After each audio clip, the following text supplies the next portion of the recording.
Hey everyone! You know, I was thinking recently and wanted to talk about the engine that was used in the Metroid Prime series of games. Developed by RetroStudios, I think it's a hell of a lot better than people give it credit for. I just wanted to give a quick background on Retro themselves. They were founded in 1998, with Metroid Prime being their first game. I was reading that there were 4 prototype games that were canned once the Metroid development started, but the engine came to be known as the RUDE engine, the Retro Universal Design Engine. I really like that. Which was used for 1, 2, 3, and Prime Remastered, although obviously it wasn't the exact same engine that entire time. It received a bunch of updates as time went on.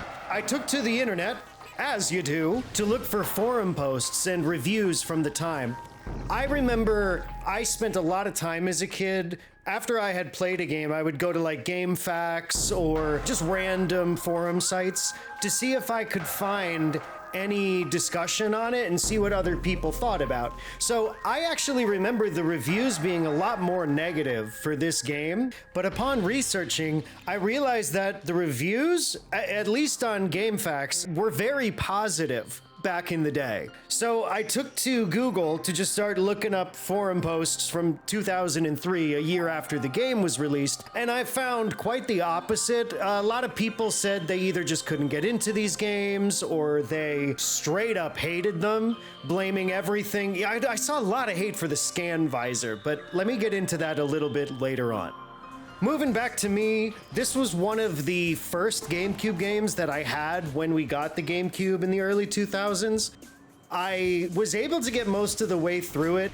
The stupid artifact hunt took a long time for me to get through as a kid, and I could not beat the Metroid Prime at the end. In fact, I remember getting so frustrated that I took the game out, put it in the case, and then hid it so that I would never have to look at it again.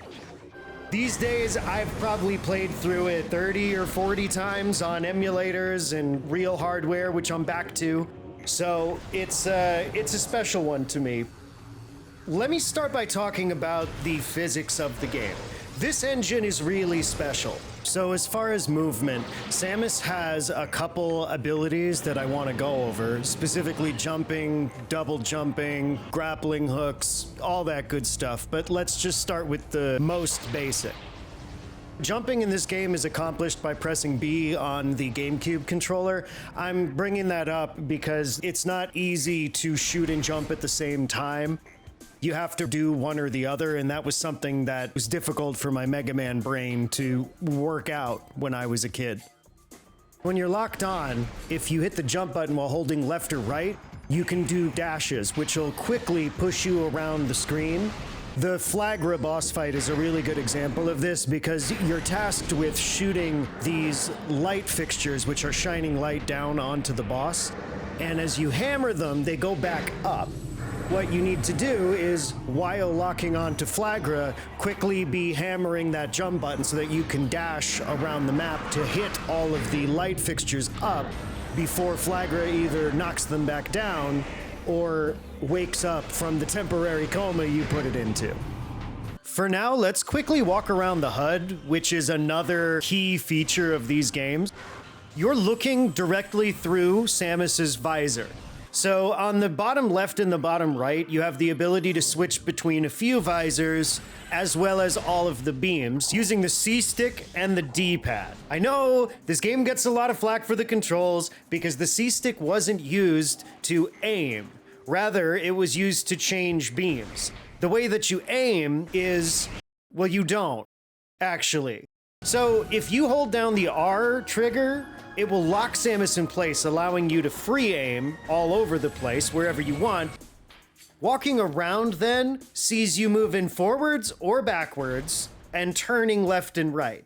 A lot of people like to point out that you can't turn while moving, and you can, albeit slightly, but you can.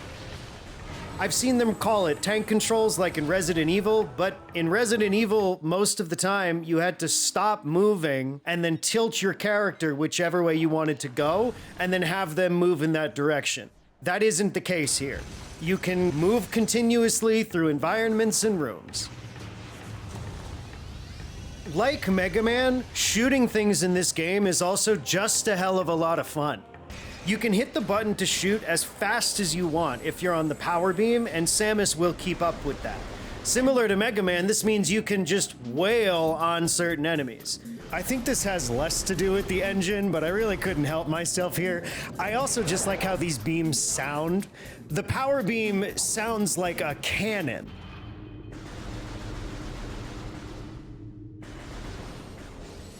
I like how crunchy and chunky the ice beam is. I like the sharp electric zapping sound that the wave beam makes.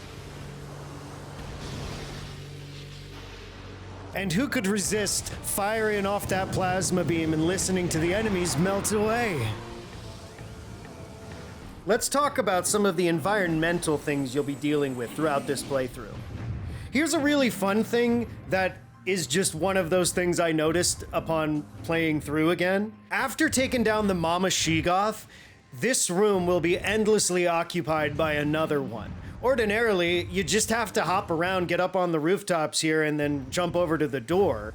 But because the gigantic Sheegoth is stomping around below you, you're actually getting bounced all around. You can see me here getting continually thrown off because I was trying to be lazy and just ignore the stupid thing to get to the door. Wasn't happening.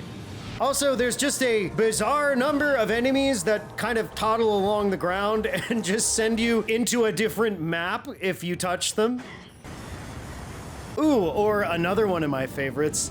In the Magmore Caverns, there are these flamethrowers that shoot out all over the place. However, if they're the flamethrowers that happen to be shooting out from the ceiling down at you, and you are unfortunate enough to get hit by the blast, you'll be shot straight down into the lava and held there until the shooting stops. I swear I have tried to jump my way through thinking I had more than enough time to get right on by, just to get smacked right on the top of the head and go right down. There's also a lot of really cool stuff the engine can do with lighting in this game. So right after you get the thermal visor, all of the lights in the area that you're in turn off. So you have to fight your way back through this huge science center with no light. Luckily, you can use the thermal visor to see what's coming up and make your way out unharmed. Just don't use it in the Magmore Caverns, because, oh God! Some people I know also don't like the hint system. I think it's nice, especially because if you were between hints and you save and quit, as soon as you boot back in, that hint's gonna come up right away. Let's imagine you don't really remember where you were in the story or the game or the next thing that you were going for was. All you need to do is wait for the hint to come up and it'll tell you exactly where you need to go. So I think the enemies and the enemy behaviors are a good place to go next. The engine allows for an enormous amount of enemies to be in play at any one time.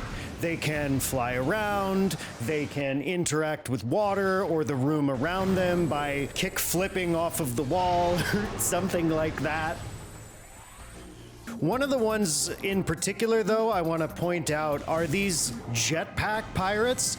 The most effective shot against them is going to be your ice beam, but because they're flying around, they have the ability to weave in and out of those shots. The ice beam is so slow, it's actually really hard to get a direct shot on them. However, if you wait for them to shoot out missiles or start shooting, they actually won't dodge, so you can hit them right away, first try, and then follow that up real fast with a missile, shattering them into little tiny pirate scraps. Another thing that comes to mind straight away is the Morph Ball. This is a classic ability that Samus has had in every 2D adventure to date.